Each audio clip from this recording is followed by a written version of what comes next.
My name is Ellen Dunlap. I'm the President Emerita of the American Antiquarian Society, and I have a long, very pleasant experience of working with Rare Book School.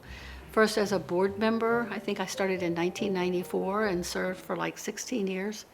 And I've given lectures and taught one little course, but I think my biggest service to the school has been as a member of the search committee that hired Michael Suarez.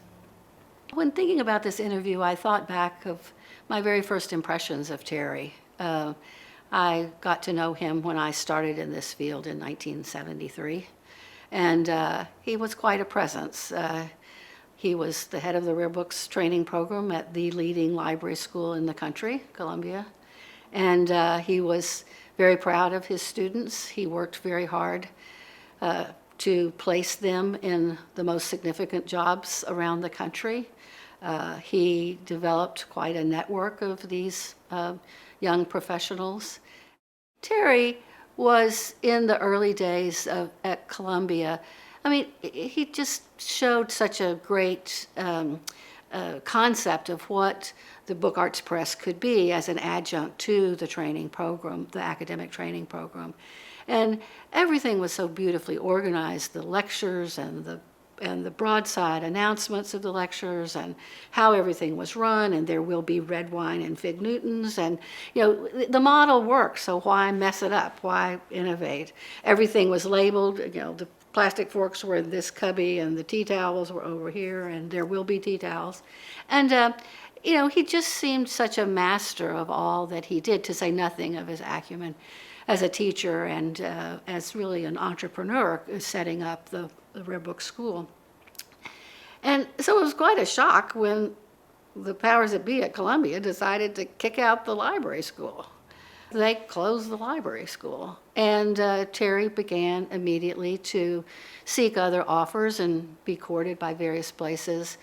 And so I was very busy. I wasn't involved with the move at all, but lots of late night phone conversations about Terry wanting to make certain that the ownership or the independence of the body, the physicality of what was Rare Book School at the time, was not in the future put in jeopardy if whatever host he took, the University of Virginia, decided down the road that they wanted to break up. Not that we were anticipating that, but plan ahead. So that began a series of conversations about what being an independent 501c3 was about, and what was advantageous about it, and what was complicated and hard about it. And that was really the role that I played, because I, by that time, had had 10 years or more experience in running an independent 501c3 nonprofit organization. And so that became kind of my niche on this board as it became established, going from kind of an informal advisory to a formal board. So it was really more kind of organizational maturity that I was involved with. And we would meet during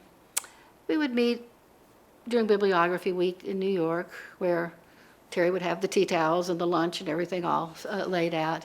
And then we would meet in the summers once as well.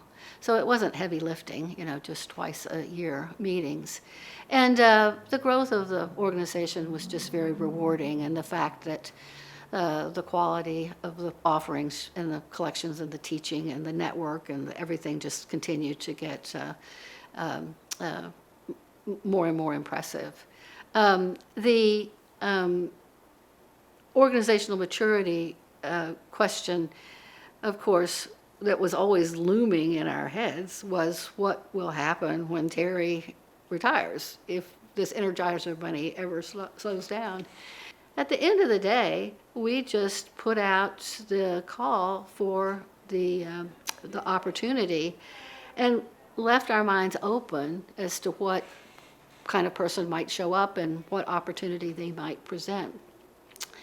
And we had great candidates. I knew them all, except Michael Suarez, was somebody I had never met before. And certainly reading his resume, you understand he's well qualified for the job. But the fact that he wasn't part of the network, he wasn't part of the group, was an adventure. We'll see what happens. And so I think we had had several of the interviews before we had Michael's. And, we had the chit chat at the beginning, and then we asked to have the person make whatever remarks that he wanted or she wanted to make. And Michael said, well, do you mind if I stand? I'm like, be our guest. And he stood up and pushed his chair in and collected himself, and then delivered this amazing, like jaw-dropping, erudite dissertation on his plans for the future of not only Rare Book School, but bibliography and the world of knowledge as we know it, and everything. And then just as the clock ticked up to 15 minutes, he said the final sentence and sat down. I'm like, that's very impressive. And of course, when we took Michael on, again, we just kind of turned it over to the university and said, this is our choice. Of course, Rare Book School, coming as I was for 28 years at the American Antiquarian Society, the field of teaching the history of the book is something that's very close to my heart and in my career, since the Antiquarian Society has had a program in the history of the book in America for 30, 40 years now. And the training has always been done very differently. It's always been through summer seminars and through publications and through sometimes special workshops, but not ever the same kind of intensive hands-on training that Rare Book School is known for. And Rare Book School, the American Antiquarian Society, is only concerned basically with pre-20th century American printing. So Rare Book School continues for centuries before and after, and ranging to many continents, and more continents, as I see from the curriculum these days. But it's always been a program that our staff has been very much involved with. Many of our staff have come to take the courses. We share many of the faculty who are friends and who have been involved and have taught in our summer programs as well.